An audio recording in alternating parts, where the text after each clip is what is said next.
Muito bem, e curiosidades sobre o Dia Mundial de Saúde Digestiva e assunto também que está marca show da manhã hoje, por isso, no da conta recebe dentro de instantes o nosso convidado, que é a doutora Solange Gomes, que sabem estar conosco, para nos falar exatamente sobre esse tema e para nos entender melhor como que não pode controla nossa saúde e melhora a nossa qualidade de vida também. É um assunto que é de seu interesse, para maioria das vezes, não está negligencia a nossa saúde e não está brinca com a nossa qualidade alimentar e provoca doenças sérias a nível de aparelho digestivo. Doutora, bom dia e bem-vinda ao Show da Manhã. E saúde digestiva é uma questão que alguém cada vez mais deve dar atenção a hora que não quer melhorar a nossa qualidade de vida e, sobretudo, a hora que não quer prevenir bejiça com qualidade também. Bem-vinda. Bem-vinda. Bom dia, obrigado pelo convite para vir. E sintomas digestivos, queixas de digestivo é geralmente um dos motivos mais frequentes ao que o doente também para consulta, incluso às vezes nos serviços de urgência também.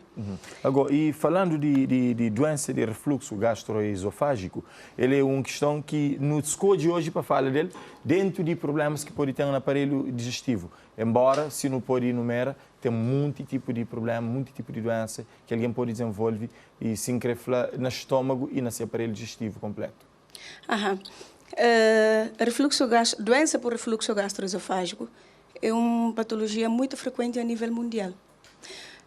A OMS estima que afeta aproximadamente 15% da população mundial. E está suspeita, nunca sabe a incidência nem prevalência ali na Cabo Verde, mas está suspeita mesmo e está seguro também uma doente que está ouvindo nesse momento. Deve estar pensando o mesmo. Agora, o problema do refluxo gastroesofágico afeta a qualidade de vida do paciente teu. Afeta vários aspectos. Por exemplo, afeta a qualidade e tem também um custo muito alto para o Sistema Nacional de Saúde. Relacionado ao quê? Ao consumo de medicamentos, a consulta, visitas a médicos, a exames diagnósticos que têm que ser realizados e também na assistência laboral. Às vezes até pode ter tanta ausência laboral, mas também tem influído que diminuição no rendimento laboral. Agora, doença por refluxo gastroesofágico é produzido para subida daquele conteúdo gástrico para esófago. É uma subida involuntária, sem esforço. Agora, está associada geralmente a desconfortos, como sensação de queimação, sensação de ardor, como o paciente às vezes está falando na linguagem crioula normal, aquela sensação de queimação e de ardor na boca de estômago. E também, o doente às vezes está sentindo aquela sensação de aquela subida de aquele conteúdo ácido para o esófago. Agora, para mostrar de que doença por refluxo gastroesofágico está acontecendo. Antes de falar sobre por que está acontecendo, eu explico-nos, uma pequena explicação de alguns conceitos que te ajudam a entender aquela doença ali. Por exemplo, o esófago, ele é um tubo oco. Ele liga a faringe, parte de garganta, ele liga a faringe com o estômago. O que a comida está caindo no esófago, está saindo de boca, entra no esófago e a parede muscular do esófago está contrai, que ele é denominado movimentos peristalto, que é que está fazendo comida, caminha, até que chega para o estômago. É uma pressão que manda baixo. É um movimento que está fazendo ritmo, a contração rítmica, para facilitar que a comida diz. Agora, logo na zona onde que esófago está ali, está o único faringe, logo de baixo, tem um capa muscular fino que está chamado esfíncter esofágico inferior. E também logo 2 ou 3 centímetros debaixo de união daquele esófago com o estômago, no único esófago tem no estômago, é conhecido para esfíncter esofágico superior. A função de que esse esfíncter é o quê? É permite passo de alimento de esófago para o estômago. Por que toma uns minutos para explicar-nos que ela? Para modo, esfíncter esofágico e doença por refluxo gastroesofágico, ele produz porque tem um relaxamento transitório na esfíncter esofágico inferior, ou então porque tem uma incompetência, ou que está ficha, é que está ficha 100%. Então, na situação de repouso, pode facilitar aquela subida. Então, tem aquela passagem de aquele suco gástrico para riba. Para riba, sim. E aquela que está... Mas a posição de detalhe está não está chegando lá agora ali. Para mim, aquele é um aspecto muito importante. Agora, a hora que não está por exemplo, aqui no deixam falar em agora e qualquer sintomas de doença por refluxo gastroesofágico. Tem que sintomas típicos que o doente está sentindo, por exemplo, que ele já falou, que é a sensação de ardor, queimação ou azia, também chamado papirose, que o doente está sentindo logo na boca de estanco, falando na crioulo normal. Trata aquele queimação. Exato. E também aquela regurgitação é aquele que refere a aquela subida, aquela sensação de aquela subida, de aquela secreção, de aquele conteúdo gastroesofágico, mas também tem aquela manifestação menos frequente, típico, mas menos frequente, tipo dor torácico, de origem não cardíaco. O paciente pode ter chouça luz, paciente pode ter essa luz, pode ter dor torácico, às vezes pode ter sensação de boca malgosa logo de manhã, sensação de enjoo, ou pode levantar com sensação de garganta ocupado por uma secreção espesso. E às vezes tudo que é expressão de regurgitação e às vezes ocorre logo de manhã e sinal de que o doente talvez durante a noite teve resposta a refluxo. Só para doutora, e pode ser uma consequência de gastrite, refluxo gastroesofágico? Refluxo gastroesofágico, por falar é consequência de gastrite, não. Essas duas entidades diferentes. Okay. Tá bom? Agora, no refluxo gastroesofágico também, é que sempre que você sente que sintomas típicos que você está descreve. Às vezes, o doente pode ter só um histórico de um tosse crônico. Às vezes, o doente pode estar também sempre com perda de voz ou diminuição na voz. Às vezes também, o doente pode referir asma. Tem asma associado por refluxo. Tem fibrose pulmonar também. E ademais, tem risco de secreção entra na via pulmonar? Sim, por isso que tem que as manifestações extradigestivas, que é o que não está falando de manifestações respiratórias.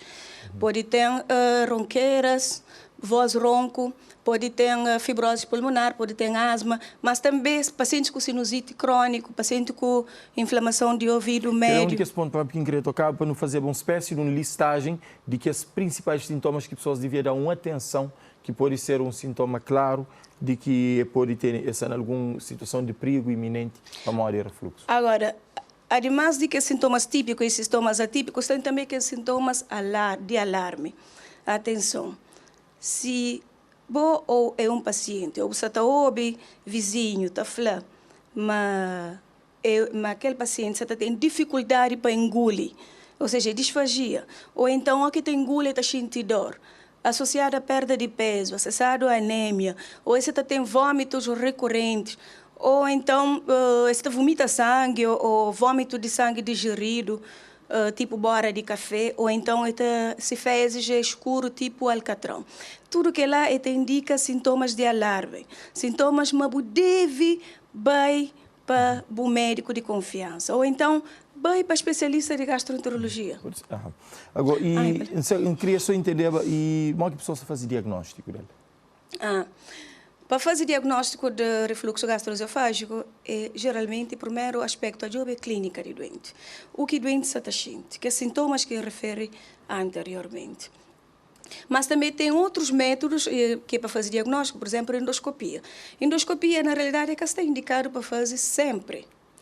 Um paciente, por exemplo, que apresenta sintomas de alarme, um paciente que está queixa de sintomas de refluxo gastroesofágico, pode tratamento com inibidor de bomba de próton, ou seja, com omeprazol, esomeprazol, lasoprazol, e durante 8 semanas, ele persiste com sintomas, tem que fazer endoscopia. Um paciente que vai fazer endoscopia, acha um dano a nível de esôfago, por exemplo, um esofagite, e durante 8 semanas depois de tratamento com inibidor de próton, entra para o esôfago de Barré, porque o esôfago de Barré é uma complicação, é uma lesão maligna que pode levar a um adenocarcinoma de união esôfago-gástrica. Agora, e coisa que pode ser considerado fatores de risco que está associado a refluxo e que pode provocar aquela doença? Em relação a fatores de risco, tem alguns hábitos, alimentação, medicamentos que está associado a aumento, a presença, tanto para piorar como às vezes para piorar, refluxo gastroesofágico. Em relação a alimentos, por exemplo, tem gorduras, comidas gordo, chocolate, café, frituras, doce, álcool, mentol, tudo que tem mentol, às vezes um simples drops de mentol. Pode provocar aquela situação de refluxo? Sim. O paciente pode ter refluxo também. O paciente que está com xíngua de mentol toda hora, tem que lá. Tabaquismo, ou seja, tabagismo, cigarro também. Mas em relação, que eles são os exemplos. Agora, em relação a hábitos, relacionado com a presença de refluxo gastroesofágico, é hábito de fumar. Tem que reduzir ou, se você está conseguir eliminar totalmente, seria muito importante reduzir aquele aspecto. Né? Controlo de sobrepeso. Obesidade abdominal favorece refluxo. Obesidade localizada abdominal? Obesidade abdominal. Comidas copiosas. Por exemplo, se você tem hábito de dar um farto de pela manhã, depois você torna dar um farto na hora de almoço, depois torna dar mais um farto ainda na hora de janta. É que adequado. Facilita o refluxo. É melhor comer em pouca quantidade e frequente. Comer para você sacia. Toma café, lancha, almoço, lancha. Alguém que está rota teu, é sinal e me pode estar também com algum desenvolvimento ou complicação de refluxo gastroesofágico? Erutos pode parecer associado ao refluxo gastroesofágico também. Às vezes, durante erutos, pode subir só gases, mas também às vezes pode subir aquele refluxo. E por isso que existem métodos diagnósticos que permite diferenciar se que refluxo é só gás que se sube ou se é só líquido que se está sube. E que ele é um aspecto importante na diagnóstico. Agora, aqui aquele suco gástrico, aquele ácido do estômago sube, a tendência é pôr bem para a boca, no caso de refluxo. É pôr bem para a boca. E pode prejudicar, pode estragar dentro aquele somito. Não, pode fazer razões dentárias. Pode fazer razões dentárias. Pode ser dentes, mas não está falando? Pode produzir erosão, produzir mancha na dente também. Mas tem complicações também associadas a refluxos, que é muito importante que deixa de papel sobre ele. Por exemplo, úlceras no esôfago é uma complicação e é muito raro hoje aquela. Estenose de esôfago já é menos frequente. Estenose de esôfago é o que tem inflamação e tem um processo de cicatrização inadequado. Então, para o esôfago está exposto o seu tempo e por sua quantidade aquele refluxo. E também tem o que o paciente está sentindo que tem estenose de esôfago é simplesmente aquela dificuldade ou dor para engolir. Mas também tem esôfago de Barré. Esôfago de Barré é que é raro, está feito a 10 a 15% de pacientes que têm refluxo gastroesofágico. Esôfago de Barré é o quê? É a substituição daquele epitélio de aquela capa mais interna para a flanhas mucosa, aquela capa de epitélio de revestimento de esôfago, está substituído por um outro modificado. Então, agora, aquele modificado pode ser um tipo metaplásico de tipo intestinal. Então, aquele agô que pode ser uma lesão pré-maligno, principalmente o que está passa displasia arriba dele. O que tem esôfago de Barré mais displasia, porque já é considerado lesão pré-maligno e está associado a adenocarcinoma de esôfago. Fator de risco para pacientes que têm esôfago de Barré, que têm refluxo gastroesofágico, para um adenocarcinoma de esôfago, de união gastroesofágica. Sexo masculino. Aquele é um ponto que eu queria pôr ali como questão também, doutora, para o nosso tempo ia estar ficando curto. Queria entender, tem alguma relação entre gênero, homem, mulher, macho, fêmea, para desenvolvimento ou predisposição para desenvolver refluxo, ou que tem nada a ver com o gênero? Em relação a gênero, não, mas em relação de refluxo, o paciente tem refluxo e tem complicações já de esôfago de Barré, para desenvolvimento de adenocarcinoma de câncer de esôfago, sim. Porque é mais frequente no homem e é mais frequente na sexo, ou seja, mais frequente no homem e mais frequente ao que tem mais de 50 anos e inclusive é um paciente que já tem mais de 5 anos está queixa de que sintomas de refluxo. E principalmente se o paciente tem antecedente na família de esôfago de Barré ou adenocarcinoma de esôfago. Um câncer. Ok. Um câncer de esôfago. Agora, pacientes são as orientações de que medidas que se pode tomar. Entender qual que é as medidas preventivas e também se existe tratamento.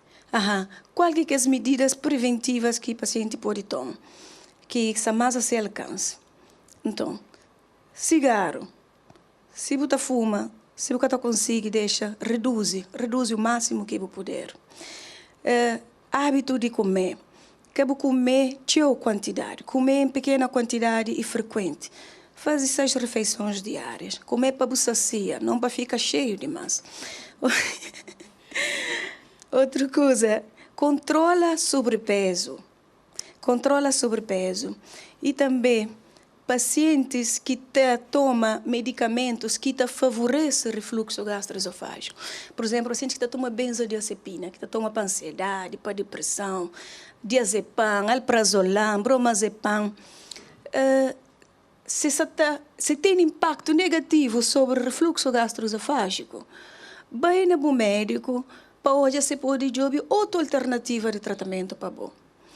E pacientes que usam tratamento de asma, por exemplo, salbutamol, salmeterol, se tem também impacto negativo no refluxo, vai para o médico para mudar. O paciente que toma medicamentos de hipertensão, tipo nifedipina, amilodipino, ou seja, tudo que os medicamentos que pertencem a grupos anticálcicos, vai para o médico se está afetado ao teu. Tem outra opção, pode ser usado outra opção de tratamento.